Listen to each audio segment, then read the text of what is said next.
తప్పు చేసిన వాళ్ళని గత ప్రభుత్వం సంబంధించిన ఇది ఇట్స్ నాట్ అబౌట్ వెండట పగా ప్రతీకారం కాదు, కానీ వీళ్ళని స్వేచ్ఛగా కనుక వదిలేస్తే అదృష్టవశాత్తు ఈ రోజు వాళ్ళకి లేరు. వాళ్ళ కనుక ఉండుంటే వాళ్ళకి నిజంగా వాళ్ళకి సమాధానం చెప్పాల్సిన పరిస్థితి ఉంది. తప్పించుకొని పారిపోయారు ఈ రోజు.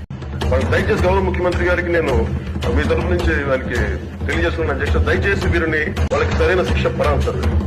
తప్పించుకోవడానికి కుదరదు. ఏదంటే రేపు పొద్దున ఒక ట్రాఫిక్ కానిస్టేబుల్ బలం ఇవ్వాలి అంటే ఆపగలం వాళ్ళు ఏమంటారు సార్ లోపల. నేను చిన్నపాటి కానిస్టేబుల్ అయితే నాకేమనిపిస్తుంది, మీరు పెద్దవాళ్ళు అయితే వదిలేస్తారు, మమ్మల్ని అయితే పట్టుకుంటారంట.